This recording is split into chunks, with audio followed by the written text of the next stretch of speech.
మొన్ననే గ్రామ పంచాయతీ ఓట్లయిపోయినాయి కదా, కొత్త సర్పంచ్లతోని ఊరు కలకలలాడుతున్నాయి. ఇక ఇప్పుడు మున్సిపాలిటీలు పెద్ద పెద్ద పట్టణాలలో ఓట్ల జాతర షురు అయిందోలా.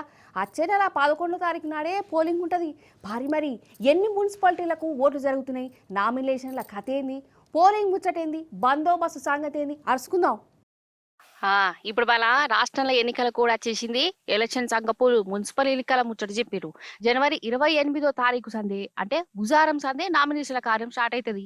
ఎవరెవరు పోటీ చేద్దాం అనుకుంటున్నారో వాళ్ళు 30వ తారీఖు లోపు నామినేషన్లు వేయాలి. ఇక వేసిన నామినేషన్లు 31వ తారీఖు నాడు ఆఫీసర్లు చెకింగ్ చేస్తారు. అన్ని బరాబరే ఉన్నాయా లేవా అని. ఇక ఎవరైనా మనసు మార్చుకొని పోటీ చేయం అనుకునేటోళ్ళు ఫిబ్రవరి 3వ తారీఖు నాడు వెనక్కు తీసుకోవాలి. ఫిబ్రవరి 11వ తారీఖు నాడు ఓట్లుంటాయి. మీరు వేసిన ఓట్లను 13వ తారీఖు నాడు లెక్క పెడతారు. ఈ మున్సిపాలిటీ ఎలక్షన్లకు మొత్తం 8,195 పోలింగ్ సెంటర్లు పెట్టారు. పొద్దుగాల 7 సందే మాపిరెడ్డి 5 దాకా ఓట్లు వేసుకోవచ్చు. ఇక మున్సిపాలిటీ కాదు, కార్పొరేషన్లో కూడా మేయర్ ఎలక్షన్లను అదే రోజు అయితే అన్ని జిల్లాల కలెక్టర్లు, ఎస్పీలు, పోలీసు కమిషనర్లతో ఎన్నికల కమిషనర్ రాణి కుముదిని మేడం మీటింగ్ పెట్టి ఈ ఎన్నికల తారీఖులను చెప్పింది. ఎట్లా ఓట్లు జరుగుతాయి, బందోబస్తు కథ ఏంది, ఇవన్నీ వివరంగా చెప్పింది. Elections will be held in one phase only on one day, as I said, on the 11th of February. Single phase elections ఉంటాయండి. దీంట్లో polling stations 8,203. The number of polling stations is 8,203.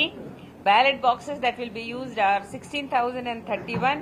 16,031 ballot బాక్సులు ఈ election లో ఉపయోగించడం జరుగుతుంది. మరి ఇవన్నీ కూడా స్ట్రాంగ్ రూమ్స్ లో పెట్టడం జరుగుతుంది.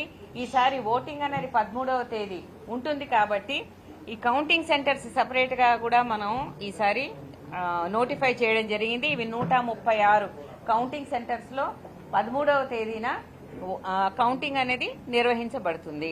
అన్నట్టు మొన్న జరిగిన గ్రామ పంచాయతీ ఎలక్షన్ల ప్రతిపక్షంలో ఉన్నా గానీ బీఆర్ఎస్ సపోర్ట్ తోని నిలబడ్డ అభ్యర్థులు బాగా మంది గెలిచిరు. ఒక్క ప్రతిపక్షం పార్టీ గిన్నిగనం సీట్లు గెలిచుడు అధికార పార్టీని నిద్ర లేకుండా చేసింది. ఇక ఇప్పుడు మున్సిపాలిటీ ఎలక్షన్లు కూడా జనం ఎవ్వరికి ఓటేయాలను, ఎవరికి బుద్ధి చెప్పాలనో ఫుల్ క్లారిటీతో ఉన్నారట.